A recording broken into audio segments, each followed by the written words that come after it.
Hey everybody, how are we all doing today? Thumbs up from everybody. All right, good deal. So today we've got Bill's gonna play, and I've got Rasa on. Cool, pumped, and then Brandon's gonna play a little. So should be pretty fun. Just a couple of things. Next week we're gonna meet. I've got Jude who wanted to play something. Jude's in the UL studio, and he's been working on some stuff, getting ready for a recital in October, bass trombone recital. So he's going to play next week, and I might actually let him play a couple of things just to kind of get some practice performing in front of everybody. If anybody else has a burning desire to perform next week, that'd be fine. I'm sure we can fit you on. I also wanted to go over a couple of little useful tools that some of you know about and some of you don't when it comes to kind of building some tone and some strength on the horn.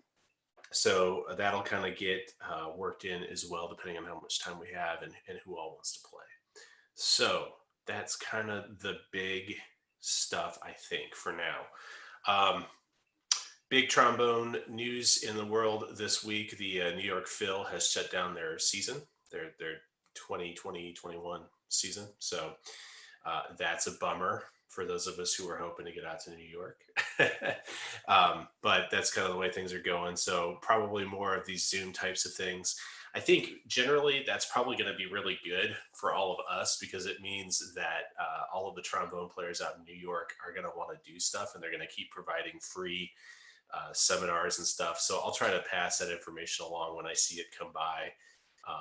I know Jim Markey's been doing a bunch of stuff, and actually Joe Alessi's been offering lessons for like $50, which is crazy. So if you're into that and you want to take a lesson with Joe Alessi, go for it.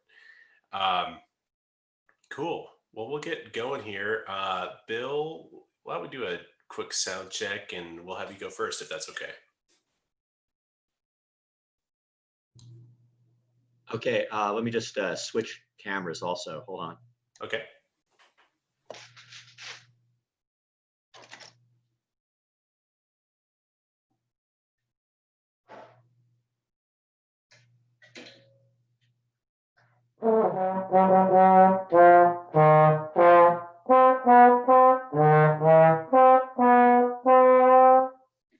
Cool. Yeah, that'll work. Okay, so I've got A minor by Rosari, which is the Voxman book, page 20, that I'm queuing up. Cool. Sounds good. We're excited for that. Why don't you just so everybody's kind of got your background, Bill, tell us about when you started playing the trombone and then like when you came back to playing the trombone. Okay, so I started playing trombone when I was in 4th grade, and I played through high school. And then I went to a college that didn't have a band, and I missed playing. They did have a basketball band, and I did that like 1 year. And then I went on an academic exchange and auditioned for the LSU band and actually made it. So I was in the LSU band while I was in graduate school. And then after that, I didn't entirely put the horn away, but I didn't really play too much. And then I have a daughter who also plays trombone. And so when she started, doing more like honor band stuff, and I got a chance to see some of the music, it was interesting. And then she attended a camp at the University of Illinois with a professor that Benjamin studied under, and they had a news clipping on the board up there at the music school that said that Dr. Yates was going to the University of Louisiana in Lafayette. And I said, well, wait a second, that's where I lived, So my daughter was too busy with homework to take lessons, but I decided, well, maybe I could fit a few in. So I've been playing much more seriously, and I hadn't taken private lessons previously. So it's been an entirely different style of music than the mostly 100% marching band stuff that I played previously. So Yeah. So it's been fun. Cool. Okay. Yeah, that sounds good. So why don't you play, just blow a couple notes since I made you talk, and then when you're ready.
Cool. Yeah. Good job. Sounds good, Bill. So we've been working on this. Oh, I don't know, not super long. Basically, since we kind of got back together this spring, and I think there's some like really good things going on here. Those big leaps, those octave leaps, and the sevenths and sixths are sounding really really good. They're in tune, and you're hitting them. I think that's a huge improvement. All of those descending lines, yada da da da da da da boom bing boom, those are getting much lighter and like staying in time. So I think that's a huge improvement. Generally speaking, just the musicality that you're coming up with, especially that middle section. I can't remember what it's labeled as, but it's a more like Mano section, I guess. yeah, the Mano, yeah. It's that legato stuff is really coming through really nicely as a very different style. So in terms of the contrast, I also think that's a huge leap forward. It's really sounding good. Congrats on your first time playing in studio class here on Zoom. It's a big deal too. You did it. Congrats. I think the only time I've ever gotten called out to like play individually in the past was maybe for a aggravated section leader, you know. And So this was a good one. Yeah, this was positive. So congrats. Um, let's see. I meant to share this with everybody beforehand, but just a quick reminder, kind of some of the things that we're doing for our comments, just so that we all kind of remember what we're going for here. Is as always, we're trying to kind of bookend our comments, so say something positive, say something that maybe can be worked on or improved, with some ways of doing that. You don't ever want to just say, oh, you need to work on your tone. That's an empty comment, right? We want to be able to say, oh, you might want to consider working on your tone, and here's a couple of ways that I've worked on my tone. So that's something to be thinking about. As always, you can provide comments via the Google form if you want to. But really, we're kind of looking for comments specifically on tone, technique, articulation, musicality, preparation, professionalism, that sort of thing. So, sorry, I meant to mention that earlier. So, does anybody have any comments for Bill on how it went today? Brandon? Sure. I like the contrast from like the opening section, and then you made it into the like the second part of the piece, and then back to the opening. Those were really distinct changes in the piece, and I like that a lot from it. Something to work on, I guess, could be those runs, getting them a little bit smoother with your slide technique.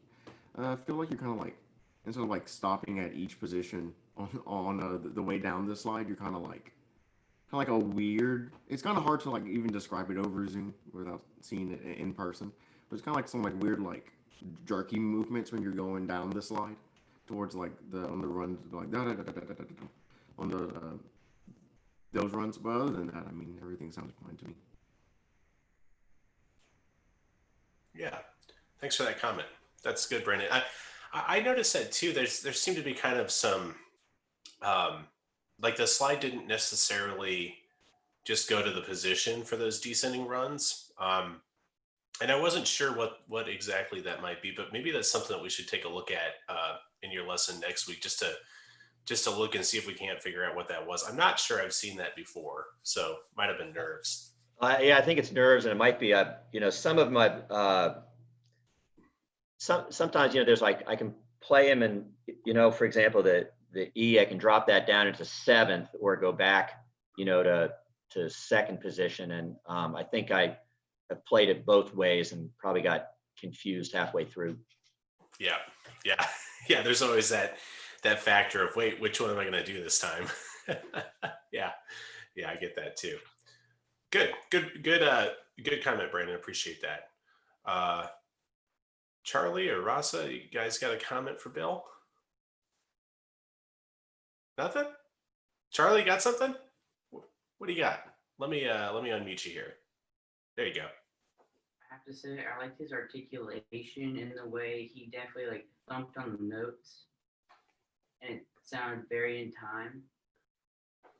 Yeah. That's a good comment. Anything you think Bill should work on? I think I agree with Brandon on the kind of the jerking movement, but I feel like that was it. Okay, cool. Good comment. All right. Cool. Well, good job, Bill. I thought that went really well for your first time out. So we'll have to do it again. Thank you, Benjamin. Yeah. All right, Rasa, you're up. Why don't you go ahead and we'll get you unmuted here. And oops, I did that. That was my bad. There we go. Hey. Okay, so we'll go ahead and just blow a couple notes. We'll just make sure that we've got good sound. And then why don't you, after you do, plan on kind of introducing yourself and telling us what you're going to play today. Okay.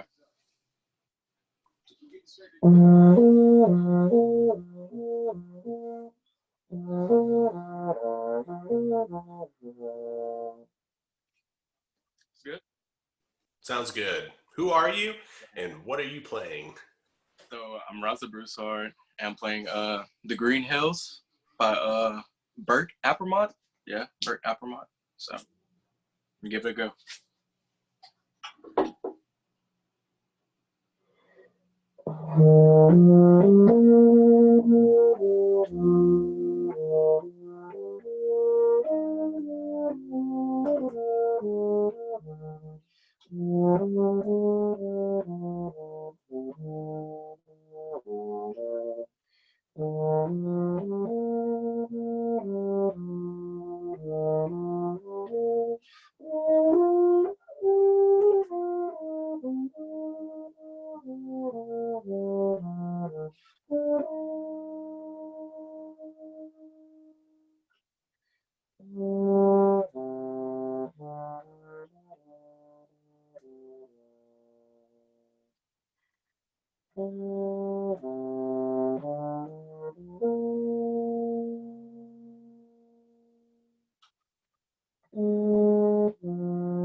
Yeah, awesome. Congrats. Sounds good, man. Yeah, I heard that last week, and like you made some serious improvements on that. Cool. There's some big things that are working for you here. Um, the the breathing, the breathing plan that we kind of developed, that really helped you, and you really stuck a couple things, which is really cool.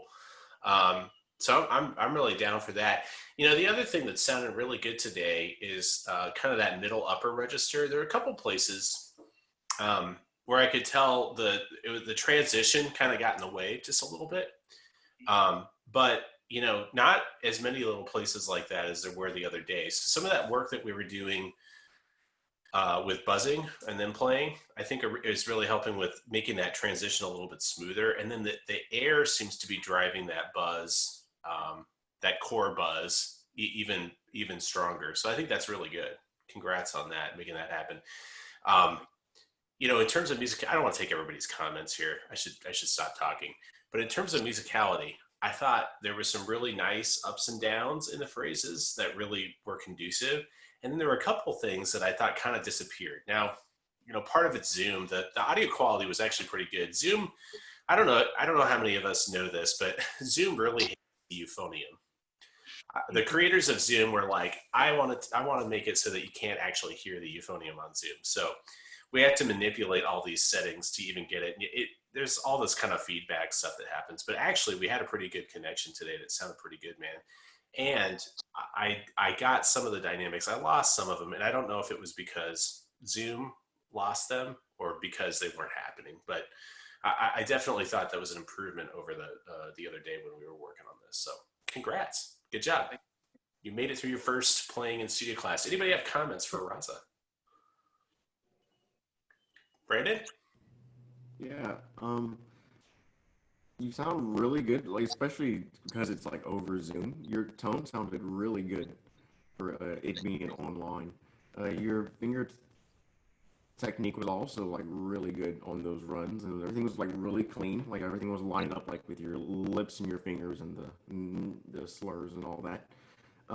Something to work on, I guess, would be kind of what Dr. Yates was saying for breathing. Kind of try to play up to the higher notes, like push your air to those, and don't be too scared of them.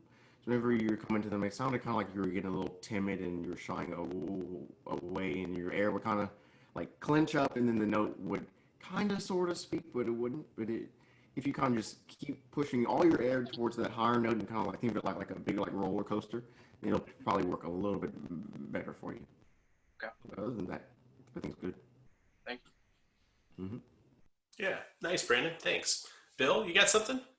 Yeah, I liked the song. I thought it was a real interesting, some contrasts. It seemed like a very soothing legato, out at the beginning. And then it got into that fast technical section, which was kind of a surprise.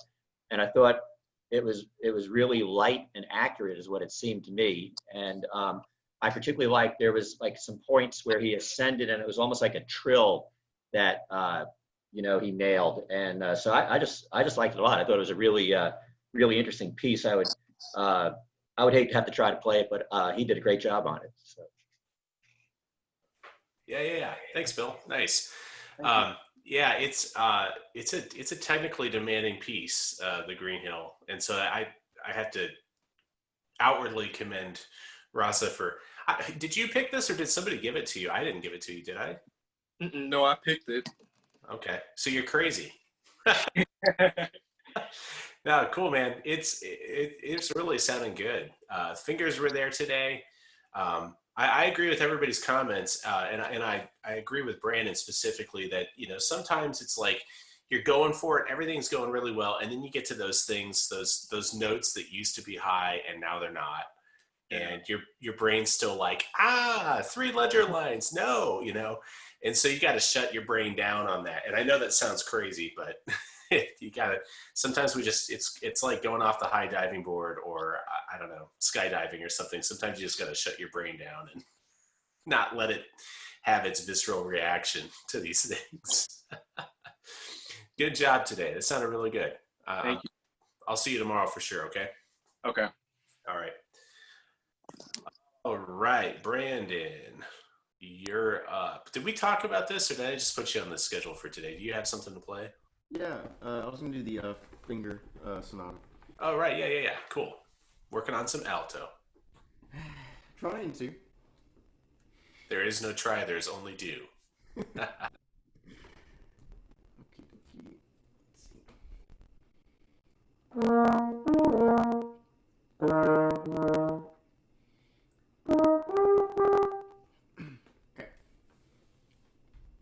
Ready?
Yeah, cool.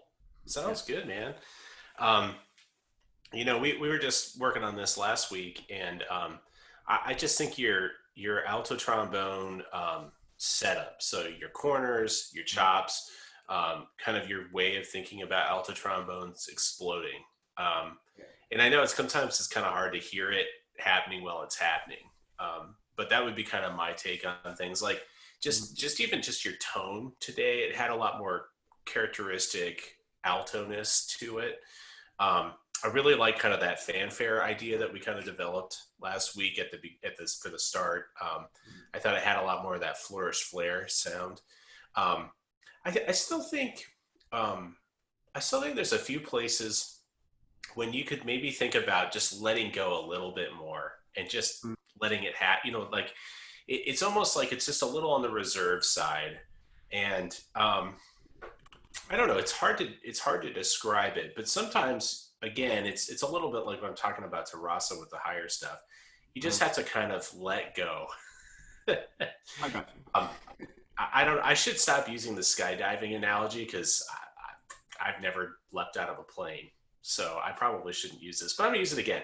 It's kind of like when you have to step out of the plane, right? you just gotta let go, and know that there's some things that you're not in control of. And yeah, it's not super fun when those things that you're not always in control of don't go the way you want them to go. But yeah, just kind of letting go a little bit. Crazy, right? Yep. Yep. Trombone is just like leaping out of a plane. Okay. No, but I thought you did a really good job. And, I think that opening is not easy. And so taking that on and going for it like that is a great summer project. So I want to commend you for that as well. I think that's really great. Anybody else have any comments for Brandon? Charlie, you want to talk about the alto trombone and all the things you know about the alto? No? Okay. Bill? I have a question about the alto trombone. If I didn't have the video, there were points there where I would have thought it was, maybe a trumpet that he was playing. It sounded very much like definitely the fanfare type song, and definitely technical. But is that kind of like the range where the alto trombone is supposed to be fitting in when it's used in orchestras and places, or is it supposed to be like an in between or something? I'm not sure the role of the alto trombone.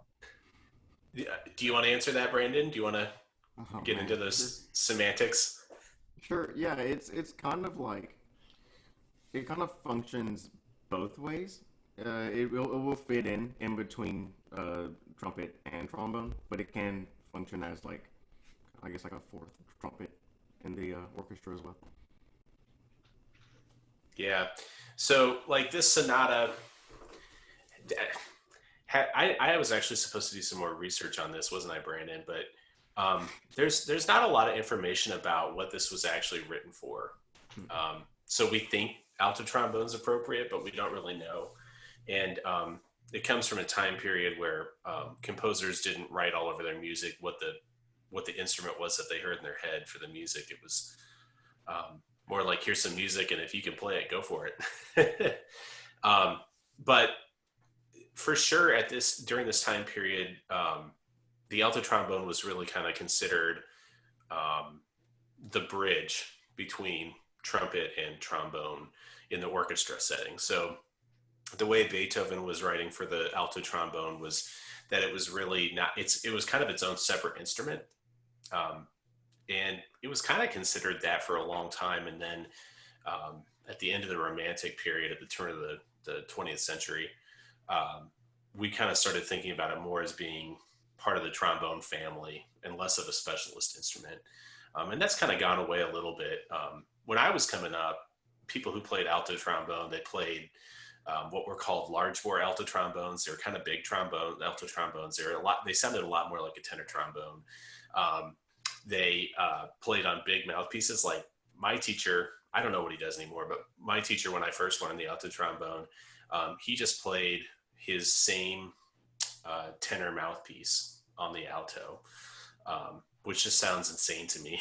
I can't believe he did that and could do it all day. But that was kind of the thought process, and we've kind of switched that over to being a little bit more like this idea of it being a bridge to the trumpet.